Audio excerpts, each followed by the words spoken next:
साथियों,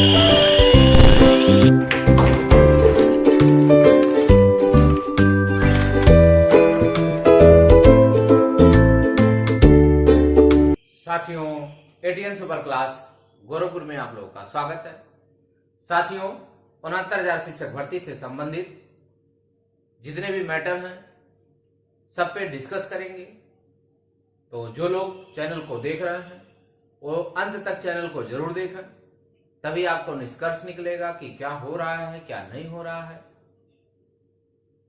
69,000 शिक्षक भर्ती का जो मैटर चल रहा है उसमें आज भी सुनवाई होने वाली है। 13 तारीख को सुनवाई होने वाली है।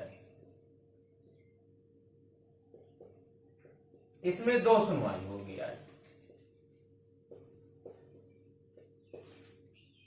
इसमें पहली सुनवाई आज ये है, 2 प्रकरण लगे हुए हैं।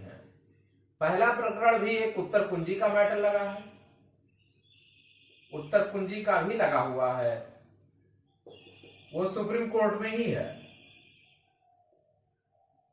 सुप्रीम कोर्ट में है। विकास पटेल करके हैं, उनके नाम से पड़ा हुआ है, विकास पटेल। दूसरा एक मैटर ये है, हमने आपको बताया था कि 22,000 सीटों को ऐड करने के लिए मैटर लगा हुआ है। आज 2 मैटर लगे हुए हैं, दोनों पे आज सुनवाई होगी और दोनों पे आज सुनवाई ललित साहब के बेंच में ही होगी और ये भी वर्चुअल कोर्ट में ही होगा। वर्तमान समय में जितने भी केसेस चल रहे हैं सारे के सारे वर्चुअल में ही हो रहे हैं, क्योंकि अभी भी सुप्रीम कोर्ट में ओपन कोर्ट नहीं हुआ है। वर्चुअल कोर्ट में 3 ही 4 जज बैठ रहे हैं जो शिफ्टिंग वाइज बैठ रहे हैं, और शिफ्टिंग वाइज में प्रॉब्लम आने लगती है क्योंकि पूरे जज जो है रोटेशन में देख रहे हैं, कंटिन्यू नहीं देख रहे हैं। इधर ललित साहब रहेंगे, इस वीक में ललित साहब देखेंगे। कल भी केस लगा हुआ है, परसों भी केस लगा हुआ है। 14 और 15 को लगातार केसेस लगे हुए हैं जो 69,000 शिक्षक भर्ती का दिशा और दशा दोनों तय करने वाले हैं। तो सभी लोगों को इस पर नजर बनाए रखना चाहिए कि आखिर में सुप्रीम कोर्ट में जो सुनवाई हो रही है उसकी दिशा और दशा होने वाली क्या है। दिशा और दशा जब पता चल जाएगी तभी आपको बेनिफिट मिलेगा कि आखिर में इसमें हो क्या सकता है, क्या होने वाला है। जैसे आज 22,000 सीटों को ऐड करने के लिए सुनवाई होने वाली है। यदि सरकार को नोटिस जारी होता है, सरकार जब नोटिस मिल जाएगा उसको कि भाई आप इस पे क्या करना चाह रहे हैं, आपकी क्या बातें हैं, या लीगल पॉइंट मजबूत नहीं हुआ, दोनों बातें हैं। लीगल पॉइंट यदि मजबूत नहीं हुआ कि किसी भी विज्ञापन में सीटों को बढ़ा या घटा नहीं सकते हैं, कोई ऐसा जो है आदेश आज तक जो है सुप्रीम कोर्ट में गया है कि नहीं है, जब कोई मैटर कोई ले जाता है तो उसका वो नजीर पेश करता है। यदि ऐसा होगा तब तो समझ जाइए कि सीटों को सरकार जोड़ने के लिए तैयार हो सकती है। लेकिन यदि कभी भी भविष्य में ऐसा नहीं हुआ है तो ये नहीं हो सकता है, ये भी कैंसिल हो जाएगा। कल ही मेरे पास कई लोगों ने फोन किया, सर ये 68,500 की सीटें हैं जिसमें सुनवाई हुआ था और सुनवाई होने के बावजूद भी कुछ लड़कों का अभी भी लटका हुआ है, क्योंकि इधर वर्चुअल कोर्ट चालू हो गया और वर्चुअल कोर्ट की वजह से उनकी सुनवाई नहीं हो पा रही है। 68,500 में अभी भी बहुत सारे लड़के पास होते जा रहे हैं और उनकी नौकरी लगती चली जा रही है। हमने आपको कहा था ऐसे यदि कभी भी आप भी पास होंगे तो आपको भी उसी तरह नौकरी लगेगी जिस प्रकार 68,500 में भी अभी भी लोगों की नौकरी लग रही है। अब बहुत से ज्ञानी पुरुष अभी कहेंगे कि वो उसका मैटर अलग है, आपका मैटर अलग है। वहां पर सीटें खाली थी, यही लोग कहेंगे, यहां सीटें नहीं खाली हैं। लेकिन एक क्राइटेरिया आपके सामने आ जाएगा। क्राइटेरिया क्या आएगा? क्राइटेरिया ये आएगा कि यदि उसी के गुणांक में यदि आते हैं, सपोज दैट मान लेते हैं कि आपकी उत्तर कुंजी का प्रकरण की सुनवाई होने में 2 महीना लग गया। यदि 2 महीने आपकी सुनवाई में लग गए और 2 महीने के बाद निर्णय आता है और जनरल की मेरिट 64-63 आ गई। यदि कोई लड़का 65% पा रहा है, 66% पा रहा है पास होने के बावजूद, तो क्या उसको नौकरी मिलेगी कि नहीं मिलेगी? तब उसको नौकरी अवश्य मिलेगा, क्योंकि उसमें उसकी क्या गलती है? गलती इसलिए नहीं मानी जाएगी क्योंकि सुप्रीम कोर्ट के डायरेक्शन में यह सुनवाई हो रही है।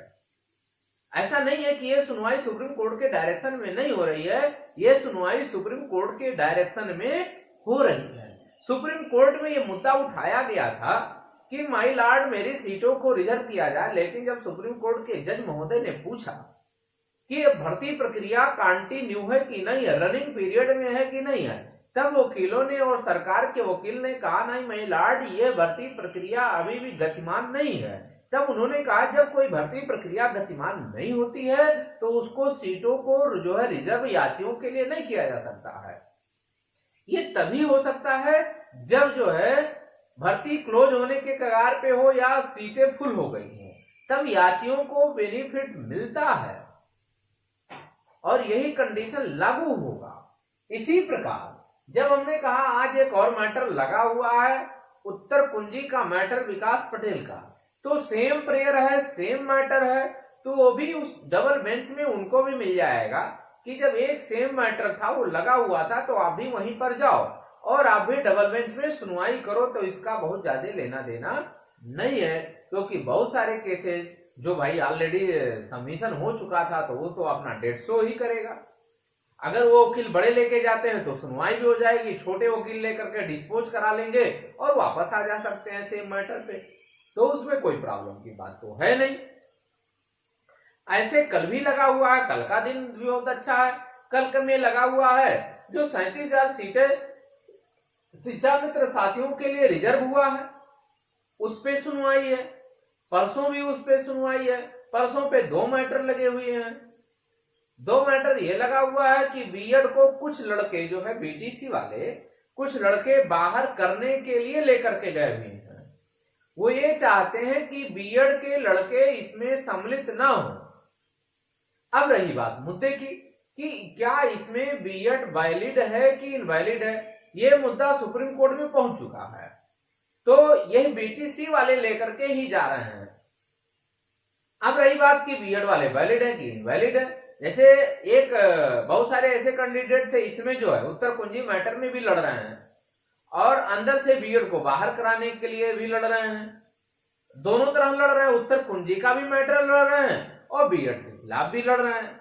अब रही बात कि आखिर में सुप्रीम कोर्ट में हो क्या सकती है, तो सुप्रीम कोर्ट में क्या हो सकती है, जब ये कोई भी बीएड को शामिल करना ना शामिल करना ये सरकार का विशेषाधिकार है और सरकार समय समय पर अभियान चलाते हुए बीएड को शामिल करती है। ये सरकार नहीं शामिल की, एनसीटी की गाइडलाइन 2018 में आया कि बीएड को भी इसमें सम्मिलित कर लिया जाए और बीएड को सम्मिलित करने का सबसे ज्यादा योगदान उत्तर प्रदेश सरकार और बीएड 2011 वालों का संघर्ष और आंदोलन था। जब इन लोगों ने आंदोलन किया तो उस समय दिनेश शर्मा डिप्टी सीएम ने मीटिंग बुलाया कि आप लोग धरना प्रदर्शन मत करो, आपको हम इसमें भर्ती में शामिल कर रहे हैं और आप लोग परीक्षा की तैयारी करो। उसी के आधार पे इन्होंने केंद्र सरकार को लेटर लिखा कि भारत में बीएड वालों की संख्या बहुत ज्यादा है और टीचरों की भी बहुत ज्यादा आवश्यकता है, ये नहीं है, दोनों लोगों को दिखाया जाएगा। तो उत्तर प्रदेश में 3 लाख कुछ सीटों का ब्यौरा गया हुआ था, जिसमें 1,37,000 जो वर्तमान में चल रही है भर्ती, शेष पदों को भी दिखाया गया था। लेकिन नई शिक्षा नीति अभी लागू नहीं हुई। नई शिक्षा नीति लागू हो जाती तब सारे चीज लागू हो जाते, तब आपको पता चलता कितनी सीटें आने वाली है, कितनी सीटें खाली हैं। तो अब हम मुद्दे की बात कर रहे हैं कि जो है बीएड वालों को बाहर करने के लिए 15 तारीख को लगा हुआ, बीटीसी वाले गए हुए हैं कि इनको बाहर किया जाए, उस पर भी निर्णय आना है। तो जो मेरा अनुमान है या जो मेरा आइडिया है, गजट जो आया था तो मानव संसाधन विकास मंत्री ये पास करती है, अनुमोदन करती है, एनसीटी जो है सब कुछ इसको करती है। तो एनसीटी के गाइडलाइन में बीएड वालों को अंदर कर दिया गया। अब रही बात 69,000 भर्ती में ये लोग हैं कि नहीं है, तो 69,000 भर्ती के पहले ही ये संशोधन हो चुका था, इसलिए इस भर्ती में ये लोग सम्मिलित रहेंगे। वहीं पे 68,500 में बीएड वालों के लिए नोटिफिकेशन नहीं आया था, इसलिए 68,500 में बीएड वाले सम्मिलित नहीं थे। तो सबसे पहले तो लोकस बनता था कि बीटीसी वाले रहेंगे, लेकिन जब सरकार ने एनसीटी गाइडलाइन जब जारी हो गई तो उसमें बीएड वाले अंदर हो गए। अब रही बात ट्रेनिंग के लिए, जब इनकी नियुक्ति होगी तो दो तरह की होगी, एक बीटीसी वाला डायरेक्ट ज्वाइनिंग करेगा और बीएड वाला ट्रेनिंग पीरियड में रह करके ज्वाइनिंग करेगा। तो जब तक इसकी ट्रेनिंग कंप्लीट नहीं होगी तब तक ये शिक्षक नहीं बन सकता है।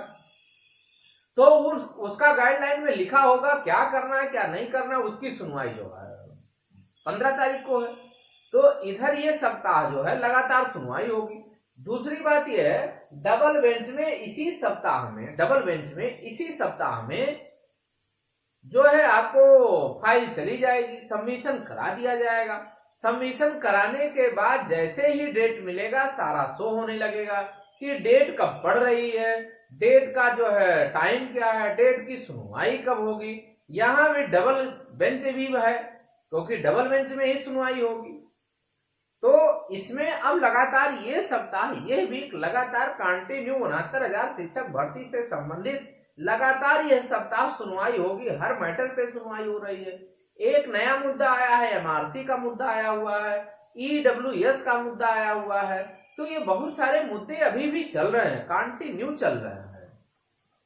तो इसमें बहुत सारे मुद्दे कंटिन्यू चल रहे हैं। सरकार चारों तरफ जो है जवाब ही देते उसको नहीं बन रहा है कि हम किन मेट्रो पे आज जवाब दें, किन मेट्रो पे दूसरा जवाब दें, परसों किस पे जवाब दें। तो सरकार बार बार इसी में उलझी हुई है। सरकार अब भर्ती के लिए बहुत सारे रुकावटें उत्पन्न हो गई, सरकार आगे नहीं बढ़ पा रही है। लेकिन सभी लोग यही चाहते हैं कि भर्ती प्रक्रिया आगे चले, और भर्ती प्रक्रिया आगे चलेगी तो उत्तर पूंजी वालों को लाभ होगा, और अगर भर्ती प्रक्रिया आगे नहीं चलती है तो शिक्षा मित्रों की सीटों को रिजर्व होके हो रही है, तब किसी को लाभ नहीं होगा, तो जैसे हमको लाभ होगा। तो इसमें बहुत सारे पेचीदे हैं। अब 15 तारीख के बाद ही कुछ क्लियर हो पाएगा कि इस भर्ती का रुख और दशा क्या है।